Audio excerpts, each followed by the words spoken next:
Hey y'all, I am back with a video after a very long break in a very long period of time. A couple weeks ago on my Instagram, I had posted and asked just my followers what kind of questions they would like me to answer on a video regarding what it was like when I was 23. So just like what my year of 23 consisted of, like the hardships, the good things, the obstacles, anything of that nature. I just was like, okay, I want to see what people that follow me on social media would want me to talk about in a video. So I got some questions from a couple of my people, not a couple of my people, a couple of my followers on Instagram. And so I was just like, you know what? I'm going to, just like be vulnerable and just make a video and just be honest and just talk about it, because I really feel like a lot of people my age, and I'm 24 now, but I feel like a lot of people in their early 20s, mid 20s go through a lot of similar experiences, and they go through a lot of similar things, and a lot of people do not like to talk about those things because they don't feel comfortable. And I think sometimes when people see that there's other people just like them that go through the same thing, it kind of gives them a little bit of like, hope, or a little bit of relief to know that, okay, like, I wasn't crazy, or I wasn't weird, I wasn't the only one. So I'm gonna get right into these questions, so here we go. Okie doke. The first question I got was, what made your, and I have it written down on a piece of paper because I'm recording this on my phone because I don't have a fancy camera, and yes, I'm sitting on the ground because I like the sunlight from the window. So the first question was, what made your 23 so challenging, and how were you able to overcome the challenges? To be honest, I don't even know where to start about how and why 23 was so challenging. I feel like, and I say this all the time to my friends, I feel like the older I get, and I'm not even getting old, like I'm not old, but I just feel like the older that I get, it's like I'm so, like, my mind is like, it's evolving, but it's like it's so different every year, if that makes sense. Like, I go through so much to better myself, like even the bad things, they help me become better, and they give me so much knowledge to be able to, be the person that I am today, and, grow through the hard times and be strong and, courageous, and be able to share with other people, like, hey, it's okay, it's normal. A lot of people go through, similar situations. But I would say what made year 23 so challenging was having to be in an environment where I was 90% of the time by myself. I come from a big family, or a bigger family. I grew up always being around people, always being around noise. I was always doing things with my friends. Like, I'm a real busybody. I was always going and doing. I was doing stuff with my family. Just always busy, always working. I've always worked like 2 jobs at a time. And I got to a point in my life last year where it was like everything kind of like took a turn for the worst. And I mean that like in the best way possible. Like, everything that I thought I had going for me that was so good turned out to be so bad and so not good at all. Like, I am in college still. Was always stressed, like trying to figure out when I was going to graduate, what am I going to do when I graduate, what are my next steps. Like, I'm the kind of person, I feel like I always have to be in control. I always have to know my next move. I want to know what's going to happen before it happens, because that's just who I am. I've always been that way, and I just learned that that's not a way, to live. That's not a healthy way to live. And I was in a relationship for a very long time, and, sadly, it didn't go where I thought it was going to go. And I think the ending of that was the beginning of me finding myself. And I know that that sounds so like corny and cliche and everything, but y'all, I swear it is so true. Like, I would not be who I am right now if I was still in a relationship. And I say that to say this: it is so important, and it is so crucial that when you are in a relationship, make sure you're comfortable enough with yourself that you have enough self-love, you have enough self-worth, what I was saying was, just make sure that when you are in a relationship that you know how to make your own self happy. Like, if you're happy by yourself before the relationship, then you can be happy by yourself when if the relationship doesn't work or when it ends. And I think that was one of the biggest challenges for me being 23, was that I didn't know how to be happy by myself. And I know that sounds kind of sad, but I guess when you don't take the time to learn yourself, when you don't take the time to figure out what it is that makes you happy, that makes McKenzie happy, you're not going to know how to be happy when what you thought was your world isn't your world anymore. And then you have to feel like, in a sense, start from scratch pretty much. And because I'm a very honest and real person, and I feel like I've never been ashamed to tell people like certain things that I've been through, because I feel like if people know, like, okay, she went through it and I went through, like, that person went through a similar situation, I would like to know that I just gave somebody clarity, or I gave somebody some relief or reassurance to know that, like, you know, it is okay, it is normal, people go through things all the time.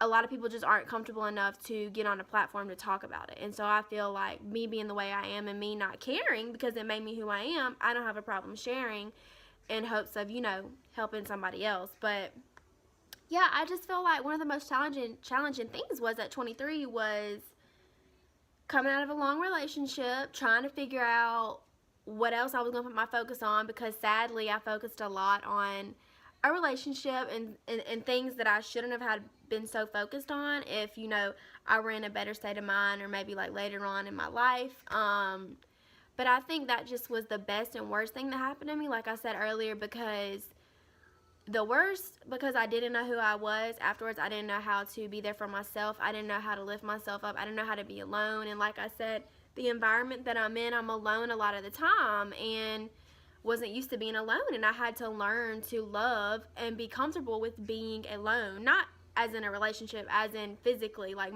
I feel like I still have a lot of work to do, but I feel like I've adapted to that really well.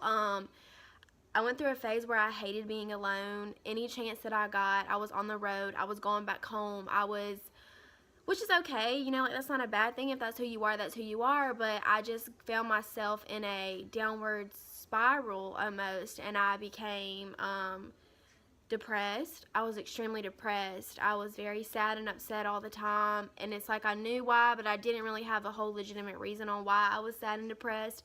I was becoming I've always had anxiety, but my anxiety was unimaginable, through the roof. I was having anxiety attacks because I was getting myself worked up so much. I hated to be alone because I was scared to be alone. I was just upset. I wasn't me. I wasn't McKenzie. I wasn't who I am. I wasn't who I thought I was. I was just in a very dark, low place, and it was really scary, and it was really eye-opening. And I think that's probably one of the reasons that made 23 so challenging. And the way I have tried to overcome those challenges was I felt like I was at a point where I didn't know where to go. I didn't know where to turn to, what to turn to. I was just lost. Like, I was a lost puppy. I felt like, you know, I had people in my corner, but I felt like nobody understood what I was going through. I couldn't explain it.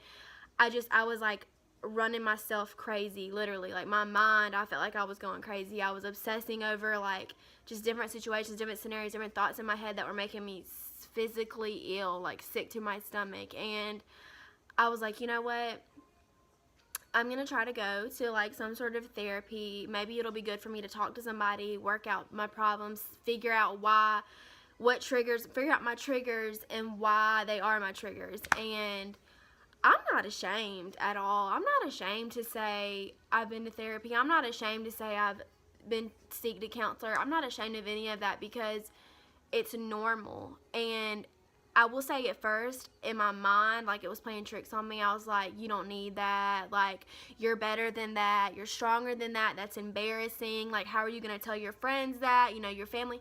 But, you know, it's not. And if it was embarrassing and if it was so weird, there wouldn't be counselors in this world. There wouldn't be therapists. There wouldn't be psychiatrists. There wouldn't be psychologists. There wouldn't be all these people that are here to help people get through and work through obstacles and hard times when they feel like they can't do it by themselves, and it's completely okay. And by doing so, I learned a whole hell of a lot about myself, and it was probably one of the best things that I could have ever done. And it's really cool to see and talk to somebody that has knowledge on what you're going through, and has knowledge on trauma, and knowledge on trauma, knowledge on anxiety, knowledge on depression, knowledge on all these different things, and why it causes your mind and your body to feel the way it does. And it was also cool to see the progress that I had made from start to where I am now. And I still have my days where I get super anxious and really like freaky and freak myself out like I did earlier. But when I get that way, instead of, you know, sitting there and sulking in it, I've learned what I can do to help myself. So like, it sounds cliche again, I might like clean. Like, I just cleaned the whole place. I was like, I'm not going to sit here and feel sorry for myself. I'm not going to sit here and sulk in these fears and these lies that, you know, like, because fear is a lie. So you can't believe every thought that you think either. Everything that you think isn't true. It's just a thought, and it's natural, and we're human, and we're gonna have some weird ass thoughts. Okay, like, just accept it. At first I had a hard time accepting that, but I've accepted it, and that's just what it is. Like, nobody is perfect. Nobody just has like a natural, carefree, wonderful, amazing life. And if they do, then I don't know what the hell they got going on, because I've never, but, you know, whatever. But, you know, we go through these things, and we face these things at different times and different seasons in our life for certain reasons. And when we go through those things, it's so hard to find the light at the end of the tunnel. It is so hard to understand and be like, why am I going through this, when you don't even understand how you even got to that place, you know, from the jump. But I think it's things that you have to be patient. You have to be patient. You have to wait until you get to that light at the end of the tunnel. And it may take months. It may take years. You know, there is no time limit on anything. And I also had to learn that. So that was my big spiel on that.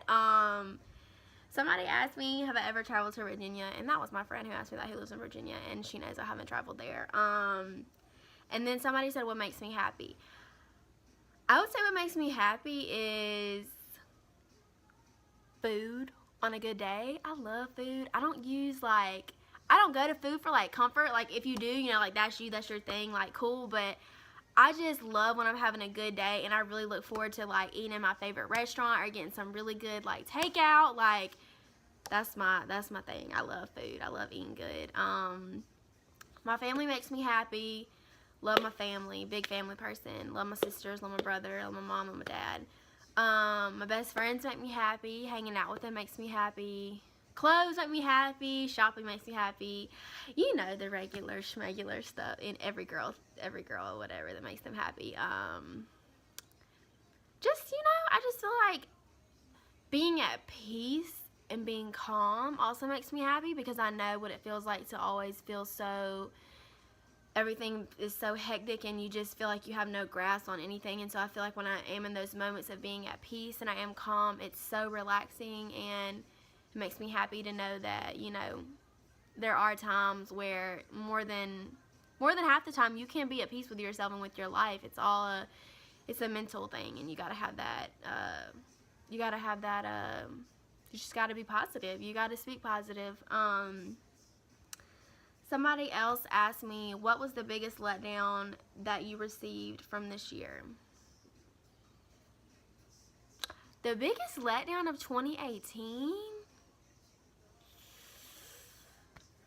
Ooh, door screeches.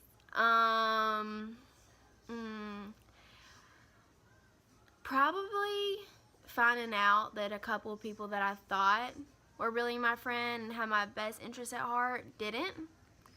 Some scenarios happen, and you find out throughout life, you know, like, people change and you'll change, and you're not always going to be friends with people that you were friends with today or a year ago or 5 months ago, because things change and people change, and that's just life, and you learn it as you go. But that was a letdown. Another letdown from 2018 was was the relationship that I was in coming to an end and not working. The way that it ended was just so emotional roller coaster, traumatizing. It was sad.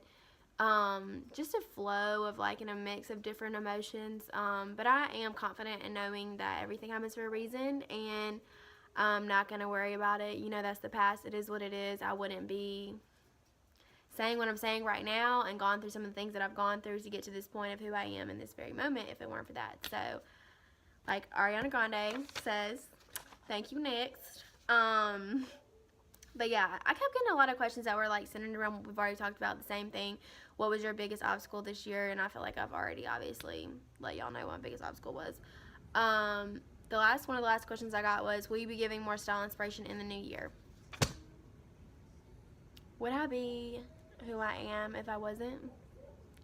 But yes, most definitely, for sure. I just want to be able to provide content and looks and inspiration and ideas that people are going to want to be able to relate to, or that are people that are going to enjoy seeing. And I think sometimes, because I am such an overthinker, I overthink myself into doubt, which is probably common in a lot of us. But I just want to be able to provide and use my talents for people who are going to enjoy it and going to want to be influenced by it. But like I recently announced a couple weeks ago, how I'm starting an online boutique. It's the Social Butterfly Boutique. It's _shop Social Butterfly on Instagram.